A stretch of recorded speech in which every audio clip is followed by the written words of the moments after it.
Bonjour, je suis François Delanduc, je suis professeur à l'école d'architecture de Saint-Étienne et j'enseigne la perspective. Alors, on va mettre en place toutes nos idées, on va faire un petit exercice.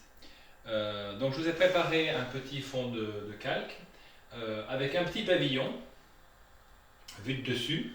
Donc ça, c'est le plan. Alors, ce pavillon, il a un petit peu cette forme.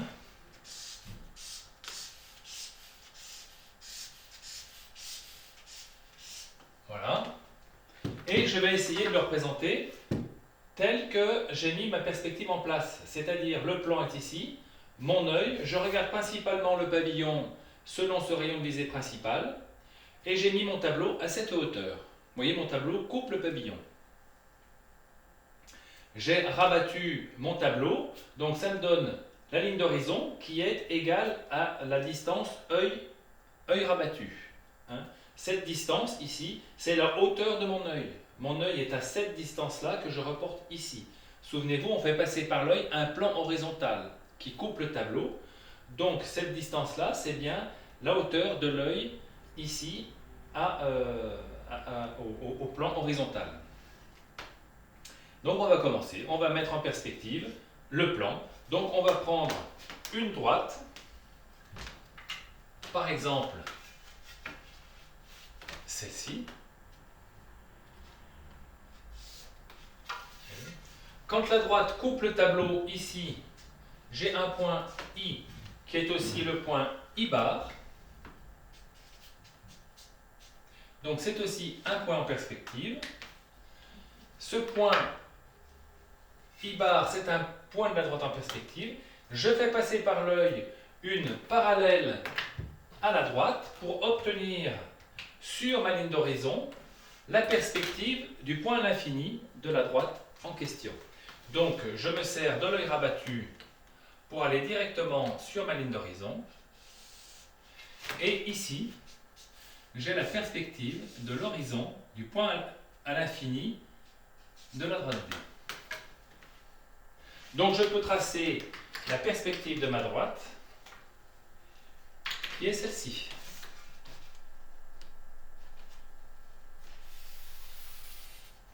Voilà. Donc ça, c'est D bar. Si cette droite-là, c'est la droite D. Maintenant, je peux chercher la perspective de cette droite D1. Alors, on s'aperçoit que D1 franchit le tableau ici. Vous voyez? Et cette droite D1, elle va fuir au point de fuite des droites D. Donc, elle va fuir là-bas directement. Donc, je peux tracer très facilement la perspective de la droite D1. Elle va au point de fuite des droites D et elle va ici à cette intersection qui est l'intersection de la droite avec le tableau.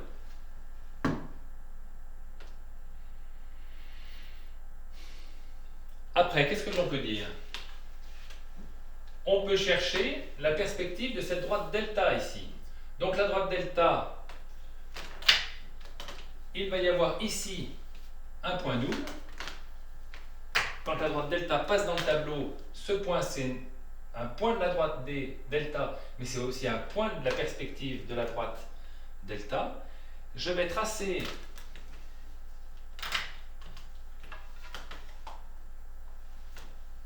qu'est-ce qu'il faut que je cherche? Il faut que je cherche le point de fuite de cette droite. Donc je fais passer par l'œil rabattu une parallèle à la droite pour obtenir son point de fuite directement ici. Donc ça c'est la fuite, la perspective du point à l'infini des droites delta. Donc la perspective de cette première droite delta, la voici.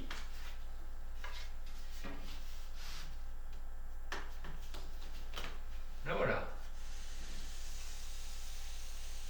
Là. Ça c'est delta bar. Vous voyez? Alors ce qu'on peut dire c'est que ce point ici en bleu, ce point 1, admettons, eh bien sa perspective maintenant, elle est ici en vert, 1 bar. C'est l'intersection de D et de delta, donc c'est l'intersection de D bar et de delta bar. 1, 2, 3, 4. Comme ce point 4 ici en bleu, eh bien devient 4 bars ici en vert. Alors on a un moyen de vérifier si nos tracés sont justes avec cette petite formule. Un point M, sa perspective et l'œil rabattu sont alignés. Donc si j'aligne un point M à l'œil rabattu, normalement je devrais tomber sur ce point en perspective. On va le vérifier. Effectivement, si je trace M, j'aligne à l'œil rabattu, j'obtiens ici un bar. De la même manière, si j'avais voulu avoir directement sur la fuyante delta l'image de 4, 4 est ici, je le projette en 4 barres. Donc, ou vous tracez toutes les perspectives de chacune des droites, ou vous tracez une ou deux droites et après vous projetez directement depuis le plan sur les fuyantes en perspective. On va finir notre projection. Donc si on projette ce point-là, passant par l'œil rabattu, sur la perspective de D, eh bien ça me fait ici. Donc ce point-là vient ici. Donc là on va dire que c'est ces 2 barres. Et puis après de 2, ça va ici, donc c'est une delta, ça va aller là-bas. Sur la fuyante que l'on a déjà tracée, et on obtient ici le point 3 bars. Voilà. Donc 1 bar, 2 bars, 3 bars, 4 bars, c'est la perspective de 1, de 2, de 3 et de 4. Vous voyez en quelques traits, j'ai très rapidement la perspective de ma base, quelle que soit encore une fois la position de mon œil. Maintenant, on va mettre en place les hauteurs. Donc les hauteurs, elles nous sont données par ce petit croquis que je ne vais pas dessiner, qui nous donne les hauteurs. Donc c'est la vue de côté de ce petit pavillon. Donc mes hauteurs, elles vont se disposer ici. Ce mur, à telle hauteur, ça vient intercepter le tableau. Dans le tableau, je sais que mes hauteurs en vraie grandeur et la perspective de ces hauteurs, c'est la même chose. Donc je peux rabattre ces informations. Donc là, je vais pouvoir dessiner ici mon échelle des hauteurs. J'aurais pu la dessiner partout ailleurs. J'aurais pu la dessiner ici. Mon échelle des hauteurs, j'aurais pu la dessiner ici. J'aurais pu mettre ces informations ici. Parce que sur le mur, sur le pignon ici, j'ai ces hauteurs. Exactement, je fais coulisser ce mur jusque là et je peux ramener mes hauteurs ici. Alors mes hauteurs, ce sont celle-ci et celle-là. Ça c'est l'égout, ça c'est le fêtage.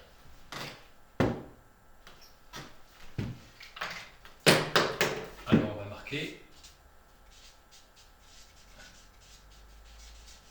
échelle des hauteurs. Alors maintenant on va ramener ces hauteurs à l'intérieur de la perspective. On va toujours être dans la projection. Donc ces hauteurs ici correspondent à ce mur. Donc, on a bien vu, cet égout est parallèle à ma base, ce fêtage est parallèle à ma base. Donc, en fait, ce sont des droites qui seront dans la famille des droites de D. Donc, elles vont toutes fuir ici. Donc, cette hauteur, je vais la plonger à l'intérieur de ma perspective en la faisant fuir sur ce point de fuite. Mais auparavant, il faut que nous montions nos arêtes par rapport à nos sommets que nous avons trouvés.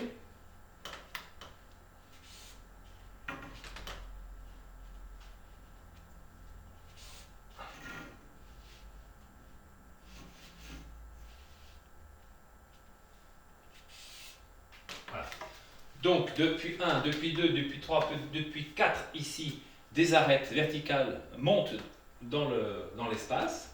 Je vais renvoyer la hauteur de mon égout à l'intérieur de mon dessin.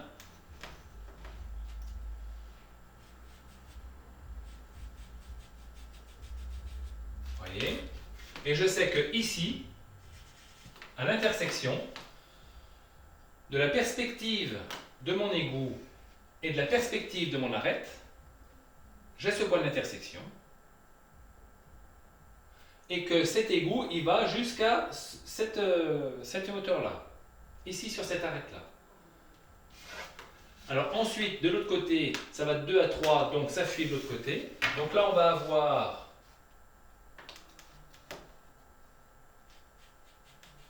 Vous voyez, si je fais fuir là-bas.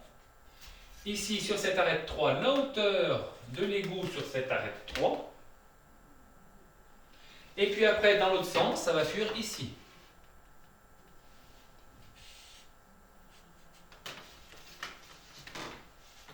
Donc vous voyez, j'ai fait faire le tour à ce niveau, vous voyez le niveau ici de l'égout, je lui fais faire le tour comme ça, et à chaque fois, je donne l'indication de la hauteur de l'égout sur des arêtes qui montent depuis la perspective de ma base. Donc maintenant, il faut que je mette dans le plan, dans mon dessin, la hauteur de mon faîtage. Donc il faut déjà que je trouve mon faîtage. Donc mon faîtage, je vais projeter... vous voyez ce point du milieu, je vais le projeter sur ma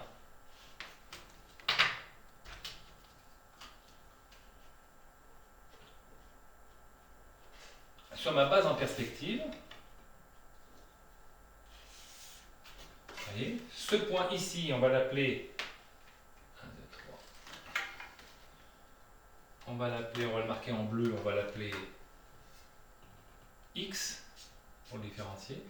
Eh bien, je projette X en X bar, ici. Donc ce point, je vais le remonter.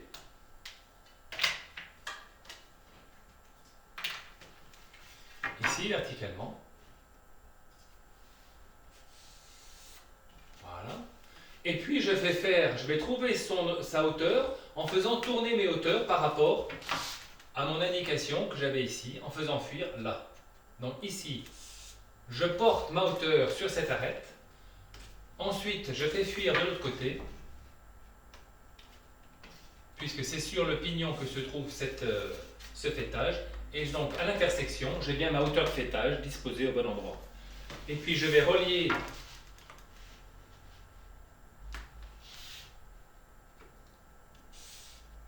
là et là. Vous voyez, mon pignon vient de se dessiner. Et puis de l'autre côté, je vais porter cette indication. Vous voyez le point X bar, le faîtage, ici, il est parallèle à D. Donc ce faîtage-là, je vais le faire fuir là-bas. Ça va intercepter ma face ici. Je remonte ce point d'intersection au faîtage, puisque c'est au faîtage que ça se passe. Et puis je vais projeter ma ligne de faîtage là-bas. Donc ici, j'ai mon point de rencontre. Et là, j'ai mon grand pan qui est dessiné. Et si on veut continuer par transparence, tac, tac, tac, tac, tac, voilà.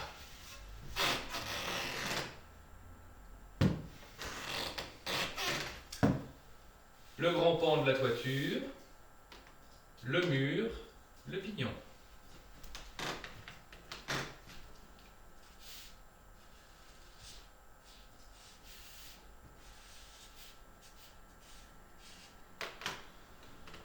Voilà.